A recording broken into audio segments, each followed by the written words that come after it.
Hey, what is going on everybody, and welcome to Fantasia. For today, we're going to be jumping into another session of Epic 7. Now today, I have another Guild War in store for you guys, and it's going to be a pretty good one, mostly because I've checked out almost all of these defense towers, and they're all pretty interesting in terms of their comps and everything of that sort. So, anyway, taking a look here, we're going up against MyHero, and obviously, insert academia at the end. Alright, so taking a look at my tower here, we're actually doing okay. 2 tower losses, defense fails, right, and then 1 draw. So, all in all, it's okay. We have a couple draws from previous Guild Wars. I mean, we're still holding our own. I really do need to get that second defense team changed up. I don't really like how it's performing, so we'll see what happens for the next one. Alright, so anyway, the joke of the day from Icarus. When does a bad joke turn into a dad joke? When the punchline becomes apparent. Oh, that's a classic. That one... Oh, I just like that one.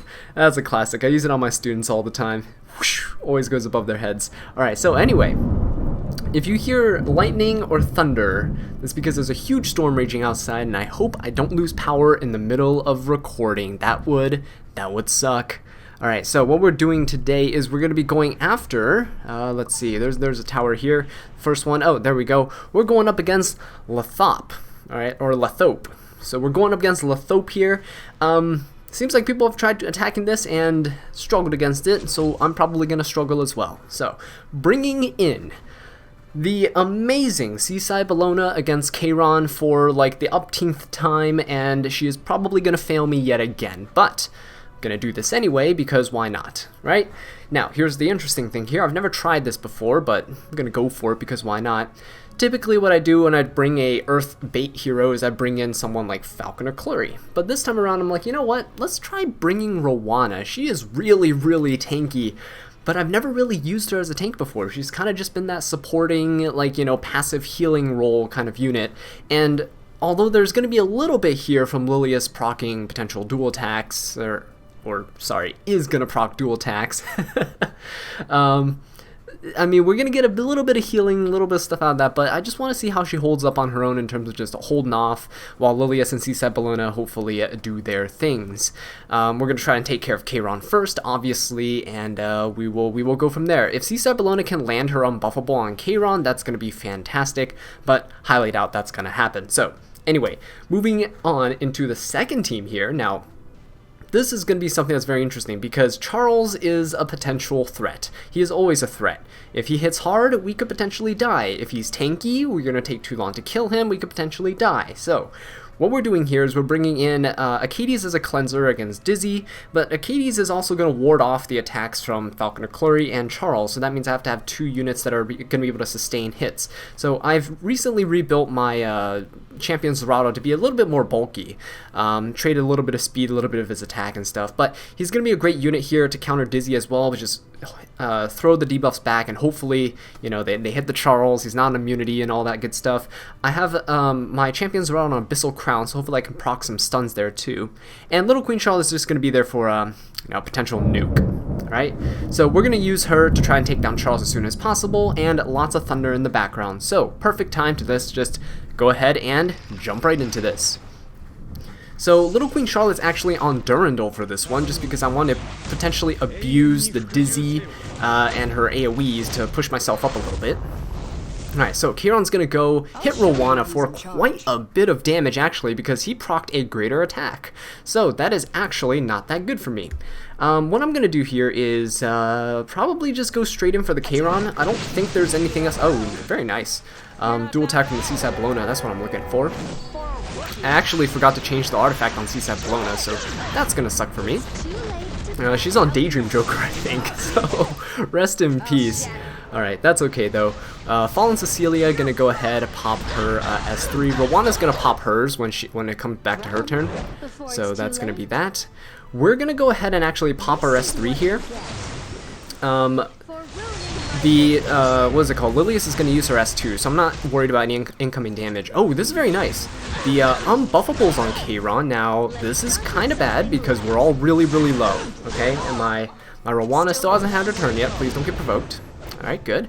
We have a lot of effect resistance for that reason. Now, we're all really, really low, but we can get these heals, we can get the revive buff up, so in case anything goes south, we are good to go. Now, here's the thing. I'm gonna cleanse the blind buff off of my Seaside Bellona, right? So I save that S3 there on Lilius. Gonna push back some people, that's fine. Ooh, nice dual attack, nice little heal for me. Okay, what we're gonna do is, because Kayron is unbuffable, right? We're gonna go straight in for him. There we go, very nice. And hopefully, oh, he still has the greater attack buff. Hopefully this doesn't kill, but even if it does, we have a revive. Alright, good, we do have the revive. Very nice. Ooh, Rowana. Ooh, Rowana went down there, actually. That was kind of bad. But it's okay. We got rid of the Kayron. This was my first time testing out Rowana's more defensive capabilities, but she did her job quite well. I'm not gonna lie. She took those hits like a champ. Now, if I had a different artifact on her, I had Celestine. Mostly because I was expecting her to live a little longer, so she could, you know, use Celestine and proc it and heal for a good amount of health back. But it's alright. That actually worked out in my favor for that first battle. Was a little risky. I understand that, but in order to test out different team comps here, we went for that. Okay, so Falconer Clary actually went for the Little Queen Charlotte, which is quite unfortunate. I wanted it to be on Champion Zerata, but that's okay, actually. Little Queen Charlotte is defense broken, so I definitely need to cleanse here. Now, unfortunate thing is, while Champion Zerata did hit Charles, unfortunately he had immunity, so we could not transfer any debuffs onto him. We did transfer to Dizzy, though. So Charles has 12,000 HP. Good to know, good to know. Alright, so what we're going to do is we're going to go ahead and S3 right into this Charles here. It's going to do a bunch of damage. Alright, not as much damage as I wanted, but that's okay. We're going to go ahead and try and debilitate, what was I trying to say? Debilitate their entire team with Champion Zerato's S3. Got a little stun on Falconer Clary, that's not bad. This is going to be a bad counter onto me, actually. It's going to strip my defense buff, which I kind of wanted. But the good thing is that Charles has the attack down, so he's not that big of a threat. Yeah, the attack down is really helping me survive here. Alright, Dizzy's going to go ahead and push people back, that's okay. Falconer Clary's going to go, alright. Actually, whoa, this is, hey, that's not good. This Charles is actually quite fast. This might be bad for me.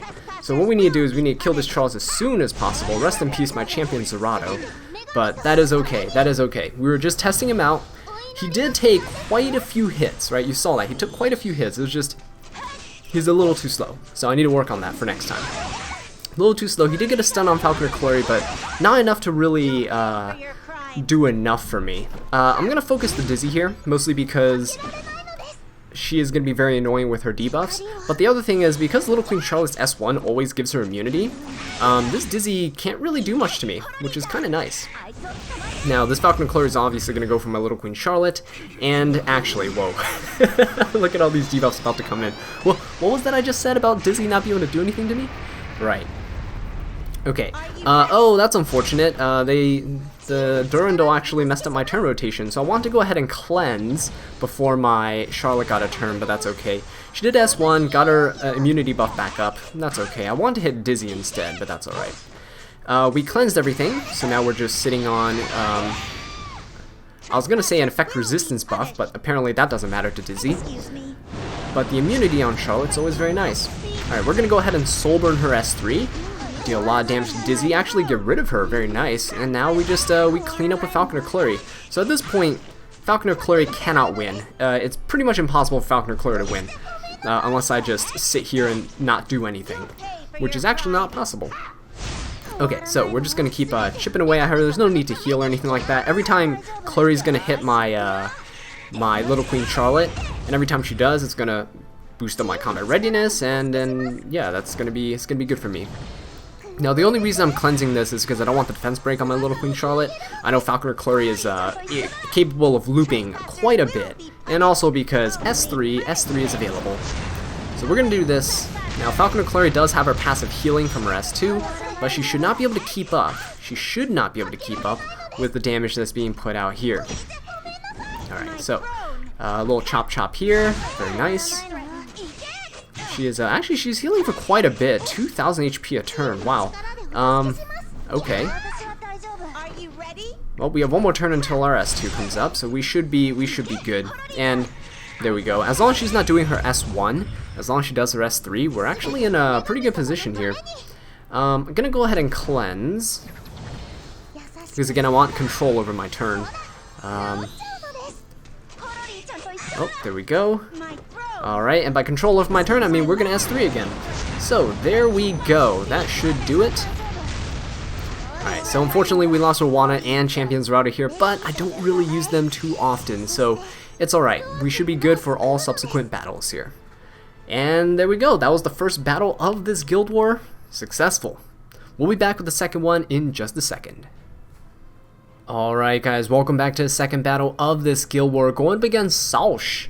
And yeah, I think that's how you pronounce it. So, going in here, we see the first team is a very evasion based, right? You have Arbiter Vildred, potentially on Moonlight Dreamblade, I'm willing to bet he is, and you have Violet, who's probably also on Moonlight Dreamblade, willing to bet he is. Now the good thing is that I do have a counter for that now, in the form of Lilibet. Yeah, that's right, she's coming back, even after her failure in the previous Guild War, but that's okay, because she is rocking 100% crit rate now, because I was completely triggered by her 97% in the last one. So, we are rocking the Lilibet here. Now, the reason I'm going for Faithless Lidica and Seedom here is actually because I needed a second damage source. Now, Assyria Tamarin would probably work here if Arbiter Vildred was like the only major threat, right? I can just basically yeet him with my Lilibet and then we'll be good. But because the Violet's there, and Violet has a potential high damage output, my Assyria or my Lilibet would have been in danger if I ran that comp. So bringing in Faithless Lidica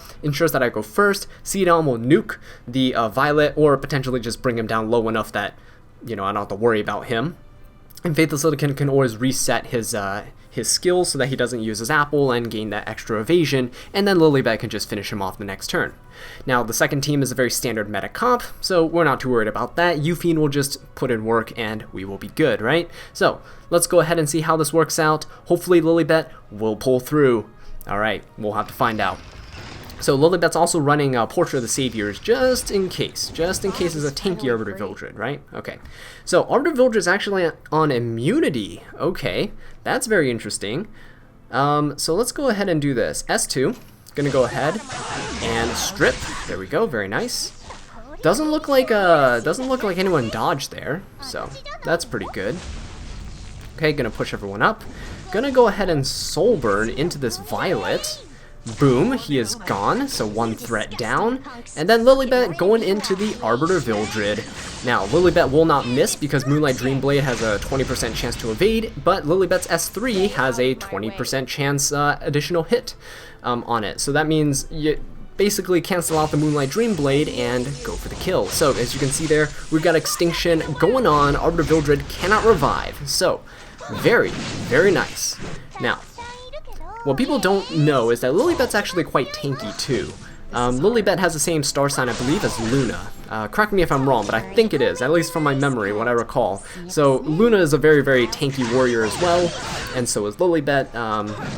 That's why you're going to see, like, some people build her for, like, RTA and stuff, like, quite tanky, to the point where she can actually survive, like, quite a few hits, and then, you know, obviously retaliate with an extinction on somebody, and then there you go. Alright, so what we're gonna do here is, whoa, that's a very, very slow Fallen Cecilia going after the Charles. That is, I don't know if that's big brain or if this guy's like missing something in terms of his gear, because he might be big brain, right? He might be like, yeah, people keep doing fast Fallen Cecilias and then skill nullifier is wasted, but he's going after the Charles, which means my Yuffie can't actually nuke Charles immediately, which might be a problem. So we're gonna go ahead and tap Charles, get the attack down on him, just so that he doesn't deal that much damage to me. There we go. Obviously crits Acades, because that's what Charles does. Alright, now here's where the skill nullifier comes in, right? But what we're going to do is we're going to try to strip the skill nullifier off of everyone with Yuffine's S2. Okay? We're going to do Yuffine's S2 here. This is not going to trigger CSAT Bellona's S3, which is good. Now, Charles is silenced, which is actually not good. Didn't want to silence Charles. because that means he's going to be able to do his S1 and potentially go into an S2. So what we need to do here is we have to try to provoke him. There we go. And here comes the C-Side Bellona's S2. We should be fine. That's a drink proc. Alright, so we're going to go ahead and pop the S3 on Hades. Big heal here coming out. Very, very nice. Everyone's pretty much at full health now. So, Charles is going to go S1 into an S2. Proc the dual attack from Fallen Cecilia. If only I had Rowana for this fight, that would have been an amazing CR boost and heal. But, here we are. So, we're going to go ahead with the attack buff, and we're going to go nuke this Charles. We should be able to one-shot him fairly easily. There we go. Almost 18,000 damage there. And now that all that's left is pretty much just contain this C-Side Bellona, who's going to be going after my Crimson Armin now that Hades is invincible. So there we go. Alright, we're just going to S1 into her. It's going to deal quite a bit of damage. Yeah, there we go. Almost one-shot her with the S1. Now, if Crimson Armin wasn't provoked there, we would have been able to kill the C-Side Bellona, but that's unfortunate. Alright, I'm going to actually go ahead and Soul Burn. There's nothing else I really want to Soul Burn on this team, so I'm going to go ahead and do that here. Get a nice big heal on Crimson Armin, who's been doing a wonderful job at tanking. Oh my god, all the dual attacks. Imagine if I had Rowana. I would have just healed everyone to full health. The combat readiness gain would have been absolutely amazing. But, oh well. Alright, so, gonna go after the C-Side Bellona here. Very, very nice. And there is a defense break on this Fallen Cecilia, so that's pretty good. We're just gonna keep tapping her here. No dual attacks on my part, but that's okay. We're gonna get her with this Euphine. Let's do the S2. There we go. Very, very nice. So, second battle of this Guild War also successful. Not too shabby, especially since this was one of the main towers down here. So, very, very nice. Alright, we'll be back with a third battle in just a second. Alright guys, welcome back to the third and final battle of this Guild War. Going up against MyHero. And going up against this guy here, the first team looks very, very threatening, I gotta say. But with Lilibet on our team, we do have a chance. Now, I say we have a chance because it all comes down to how fast that Lilius is. If this is a fast Lilius, we might be screwed. Alright, as long as my Syria goes before this Lilius, we should be fine. Now, I don't have the right gear to give my Syria immunity. I really would like her on immunity, but I just don't have it at the moment, which is quite unfortunate. We're going to work on that the next free on equip event. But anyway, moving on here. For the second team, there's the trio of like amazing just meta units, right? Crow, Kayron, Charles, RGB as well. Okay, they cover the whole triangle. They put up a lot of pressure. And they have really good buffs as well. So what I'm doing is I'm bringing in Lilius, right? Charles, and Montmorency, another RGB trio. Now, Kayron's going to go for Charles, Crow's going to go for Lilius, and Charles is going to go for Montmorency.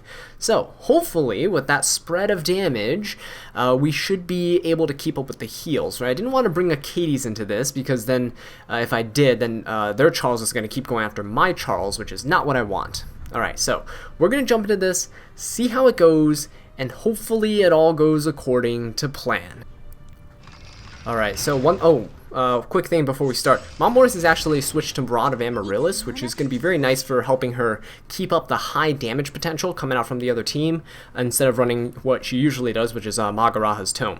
Now, ooh, there we go, look at this. That was close. Actually, not as close as I thought it would be.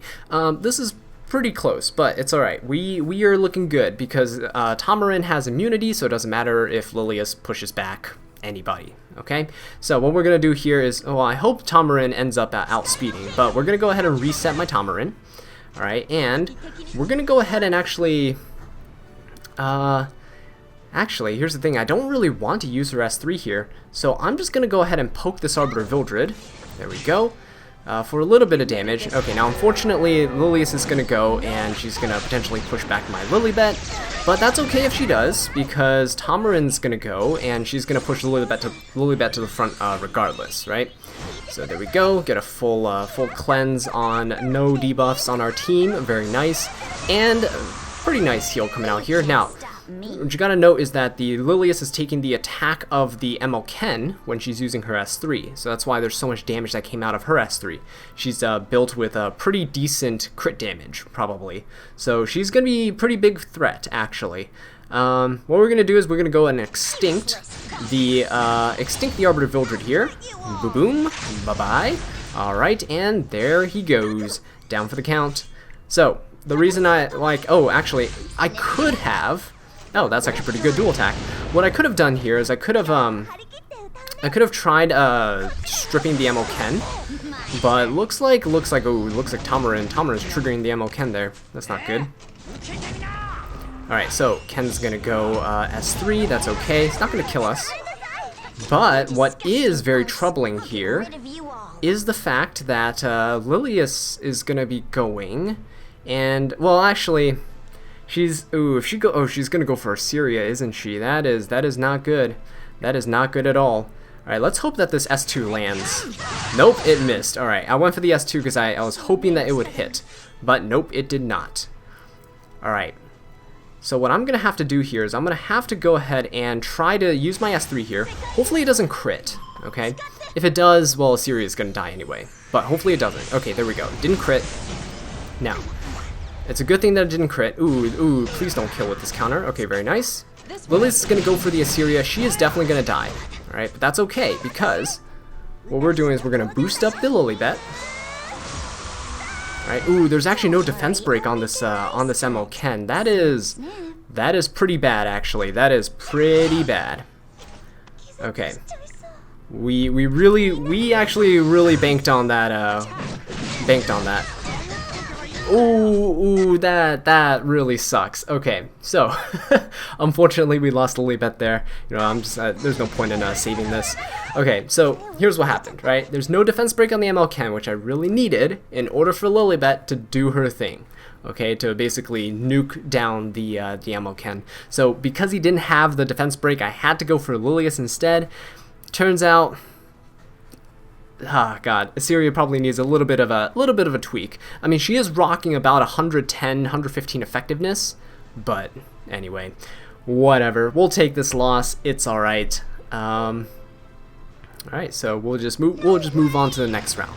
All right, still doing pretty good so far. 2 wins so far, and I guess this one's probably gonna be a draw. Hopefully, I don't fully int.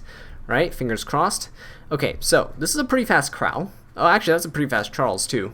That's a pretty fast Kayron too, relative to my team at least. Okay, so what I'm gonna do here is I'm probably gonna I'm gonna save my provoke for the Crow when he gets too low. But I think the biggest threat here is probably gonna be I'm gonna get Kayron down as soon as possible. So obviously, in order to do that, you use your Charles, who's gonna crit their fire unit, and then their Charles is gonna crit your fire unit. Okay, fantastic. So that is the way it goes. So their Charles is gonna go ahead and S3. Okay, this is gonna nice Elbrus counter here. It's actually gonna be quite good for me. Hopefully it strips. Very, very nice. Stripped all of the buffs. Okay, so what I'm gonna do is I'm gonna pop this heal onto the Lilius. Kayron's gonna go ahead and S3. He has an attack buff, but hopefully this doesn't kill. Oh, he has Aaliyah. Oh, never mind. Oh, he had Aaliyah's knife. That's why he killed. That's why he built his Kayron a little bit slower than the Charles. That is quite clever. Now I'm probably gonna lose this because I don't have enough damage to win at this point. So yeah. That was a full int. I might have jinxed myself. Not gonna lie there. All right, so this is this is pretty much game, I think. How does Charles not crit my Mount Morrissey? All right, so wow, that's actually pretty bad. That's pretty bad for me. Okay, so the Aaliyah's knife, what it does is it penetrates defense, right? It ignores defense, which is really good against high defense units, which my Charles just happens to be. So that is very unfortunate for me. All right, I'm gonna go ahead and pop this S3. We're gonna see if we can try to at least like kill a unit or two here. Oh, never mind. They're proccing lucky dual attacks. Okay, I think we might be dead. Alright, Charles going for the S1. Alright, so let's quickly pop this S3 up on the Lilius, so that the Kayron doesn't just immediately kill her. that's a lot of damage. That Aaliyah's knife is putting in work. That's why I really wanted to get rid of the K-Ron as soon as possible. Alright, we're gonna pop the provoke here, because I'm sure I'm not gonna take down Crow in time. So that's okay. We'll get our cooldowns up. Oh my god. We're gonna get our cooldowns up before it's time to take down the Crow anyway. I'll show you who's in Alright, charge. so we're gonna go for keep going for this K-Ron. Alright, we got provoked. My Mount Morrissey's very low. Please, Charles. Oh god, the S3. Okay, this is bad. Ooh, that almost killed, but this is gonna kill because K-Ron crits ice. It doesn't actually matter though. Wow, yeah, that was unexpected. A full-on defeat here from my Thun. So that was pretty good actually. His defense team. A couple things that I would change for next time. Obviously, probably bring in a different duo, so maybe Faithless Litica and C-Dom for that first team. I can probably nuke down the Mo Ken fairly easily with C-Dom, and I would still be able to nuke down the Arbiter Villager, so I probably should have done that. I was just a little bit hesitant because I was like, what if C-Dom doesn't kill Mo Ken? Then he's left with a little bit of health. He's going to counter, kill C-Dom, heal to full. So that kind of doubt was rushing through my mind, but after seeing that play out, probably would have been a better option. The second team, honestly, I would have probably brought Dark Corvus, but for the sake of video content, I know you guys get bored of watching Dark Corvus, you know, I tried something else. But anyway, thank you all so much for watching this video. I really do appreciate it. If you enjoyed it, please leave a like, subscribe for more Epic 7 content, and leave a comment down below letting me know what I can do to improve. And until next time, take care.